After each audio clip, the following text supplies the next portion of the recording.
Partout sur la planète, des États-Unis de Trump à la Hongrie d'Orban, nos modèles démocratiques sont mis à l'épreuve. La première digue attaquée, c'est presque toujours la justice, son indépendance, son autorité. En France, cette offensive a depuis plus d'une décennie un visage, celui de Nicolas Sarkozy. À grand renfort de moyens médiatiques et institutionnels puissants, l'ancien chef de l'État mène une opération visant, pour se poser en victime, à attaquer brutalement la légitimité des juges, leur indépendance et leur honnêteté. En lui faisant l'honneur d'être reçu à l'Élysée vendredi dernier, le président Macron s'est fait le relais de cette opération de déstabilisation de l'État de droit. Il a déshonoré sa fonction et trahi sa mission de gardien de nos institutions.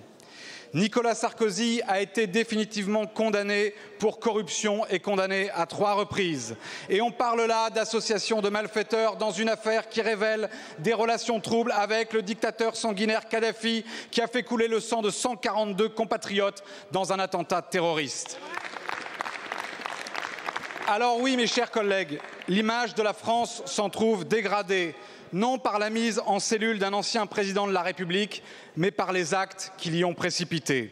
Monsieur le garde des Sceaux, vous hisserez-vous à la hauteur de votre devoir républicain, au-delà de vos sentiments légitimes pour l'homme et même de la compassion pour le repris de justice, et vous réjouir que la France compte encore au rang des démocraties dont la justice est indépendante et condamne ceux qui doivent l'être sans épargner les puissants?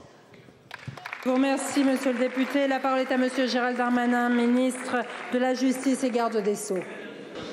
Merci madame la présidente, mesdames et messieurs les députés. Monsieur le député Lucas, je voudrais d'abord rectifier vos propos. Le président Nicolas Sarkozy n'a pas été condamné définitivement pour les faits pour lesquels il est en prison. Il y a une exécution provisoire qu'il a exécutée. C'est la décision souveraine et indépendante de la justice que nous respectons toutes et tous.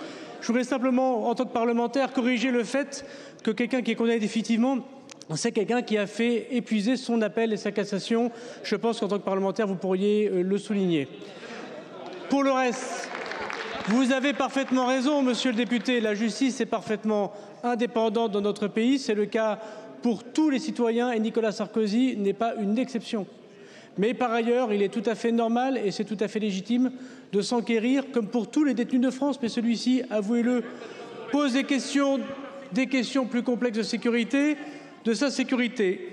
J'ai entendu ici ou là que l'administration pénitentiaire n'était pas visitée par le garde des Sceaux. J'ai fait 2 prisons dans votre département. J'ai pas eu l'honneur de vous y voir malgré 2 propositions de déplacement. Je suis allé à Sequedin, à Maubeuge, à Vendin-le-Vieil, à Arles, à Fresnes, à Lyoncourt, à Villepin, à Condé-sur-Sarthe, à Cayenne, à Baumette, à Borgo, à Saint-Maur, à Nîmes, à Bonneville. Bref, j'en fais 3 par semaine. N'hésitez pas à m'accompagner. Et avec grand plaisir, que ce soit dans votre ancienne région ou dans votre nouvelle, je serai très heureux de vous montrer l'état des régions. Je vous remercie, monsieur le ministre. Monsieur le député. Merci madame la présidente. Monsieur le garde des Sceaux, vous êtes décidément bien macroniste, on vous reconnaît bien là. Le en même temps appliqué à Nicolas Sarkozy. On ne peut pas être au Panthéon une semaine et à la santé l'autre, on ne peut pas glorifier Badinter et piétiner, tergiverser avec l'état de droit la semaine suivante. Monsieur le ministre. Monsieur le député, il est tout à fait normal que dans la séparation des pouvoirs, l'exécutif ou le législatif vienne voir ce qui se passe en prison. Vous ne vous en privez pas d'ailleurs. Votre groupe, ainsi que le groupe de la France Insoumise, a visité plus de 10 fois monsieur Georges Ibrahim Abdallah, condamné définitivement pour crime à perpétuité pour assassinat. J'ai 17 visites de parlementaires. Vous regardiez la condition du détenu.